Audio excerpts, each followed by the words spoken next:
Andrew McCart, IFLTV. I'm here with Liam Beefy Smith. Liam, I know you done an interview with Joe Pugh last week at the Big Ball fight, but you're out in Saudi Arabia right now. I guess you're excited about this main event. We're just going to jump straight in the deep end. How do you see it? Obviously, I think it's a great fight. It's 50-50. You'll get mixed opinions all the way around the board, but I fancy Beterbiev. Because I've seen him up close.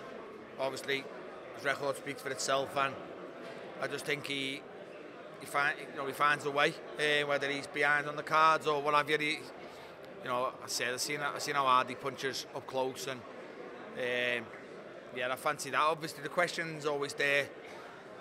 He's 40 years of age, so it's a question that can creep up and catch up on you. But yeah, like I say, I fancy Beterbiev. When you look at the stylistic matchup between it, do you think that sort of quick feet punching as he's coming back was in Bivol, and you think if anyone is to beat Beterbiev, it is Bivol?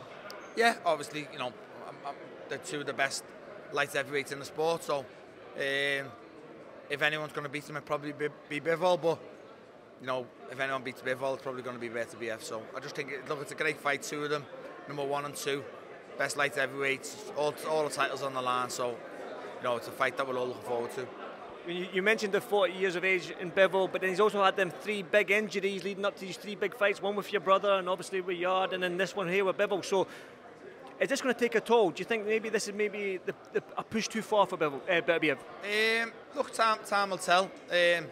We'll see, and that's why we're here, that's why we're excited. But I think the best Beterbiev and the best Bivol, I think the best Beterbiev wins. So that's the only way I can judge it. He can. Age is going to keep up on him sooner or later. It could be this weekend, but like I said, you strip Bivol down a bit. He's had some lackluster performances as well. So I think a lot of people are making a lot of Beterbiev's, lack of performances. But Bivol really didn't set the world alight in a lot of his fights in Russia, sparred at Richards. I think that's why Canelo picked him. Canelo picked him probably, maybe thought he was one of the weakest champions at the time, and obviously the better the fighter Bivol fights, as he's shown, the better he is. So we might get the best Bivol, but like I said, I'm not be surprised at all. If Bivol wins, I wouldn't be surprised. He's an exceptional fighter, but you're asking me who I pick Beterbiev. Main event aside, Liam, what other fight are you excited about? The 2 heavyweights, probably the only other fight I'm really excited about. Great fight the first time round. Probably expecting the exact same fight this time round. Two hungry heavyweights, trying to creep into the limelight. Domestic heavyweights, but two characters, 2 likeable lads, and with their heart on the sleeve as the first fight shown. So I'm probably looking forward to that one. Your old nemesis, if you like to say it, Chris Eubank Jr. is on the card after a year out. It's been a long time for you, a year out the ring. Chris Eubank Jr. He's on this Riyadh card. You were meant to be on a Riyadh card in Wembley, but Chris Eubank Jr. is back. When you look at Chris Eubank Jr. and him calling up Canelo and Crawford and stuff like that, is there still room for you to get that trilogy on with him? Look, I'm bored of it now saying it, but you have to think, what, he wouldn't have a trilogy with me. He said no to the Conor Benn fight. He said no to Hamza Shiraz, but he'll fight Kamil Sumatra. Come on, nobody's interested in it. No one cares about it. So for that reason, and for Turki Al-Sheikh to be back involved and have Chris on a card, I was meant to be on a Riyadh card. I think it's simple to make. If he's not getting a world title, we don't know what's happening with Hamza. If Hamza takes the world title opportunity with Johnny Beck, but like I said before, His Excellency and Spencer Brown are just looking for matchups.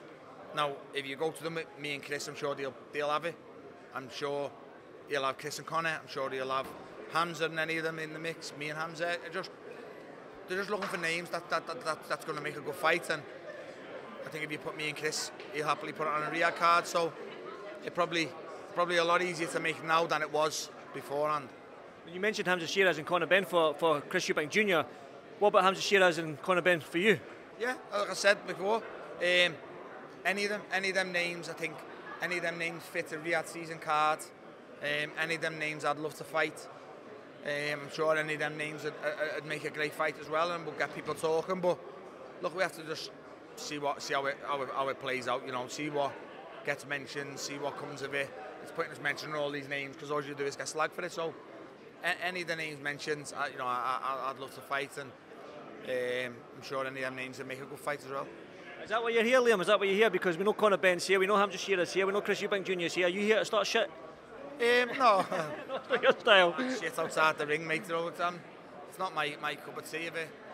If it gets brought to me, then, you know, fire away. But no, I'm here. I've been asked to come. I've been asked to be here. I'm working on the pundit team for the zone. So, you know, we'll see how it plays out. Obviously, you're going to pump into all these names, but everyone's battling for each other. You know, I'm sure Hamza wants Chris. I'm sure Conor wants Chris because of the bill, because of the Riyadh season stuff. But we'll see how it plays out.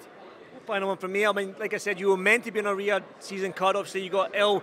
The disappointment of that, the frustration of that, especially. Are you hoping to get another one very, very soon? Yeah, look, fingers crossed. You know, I haven't shot myself in the foot because I feel I've done everything fairly. I feel like I've done everything right. You know, I pulled out I give enough notice.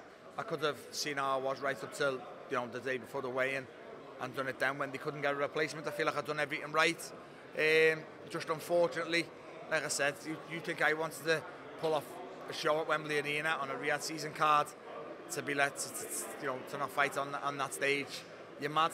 There's no one more heartbroken and gutted over it than me. So fingers crossed I can get back, you know, on a Riyadh season card next, because it's what everyone wants to be on. But like I said, if I don't, I'm not going to debate and you know, wait the rest of my career on this, and I'll move on with it, and I'll look what's next.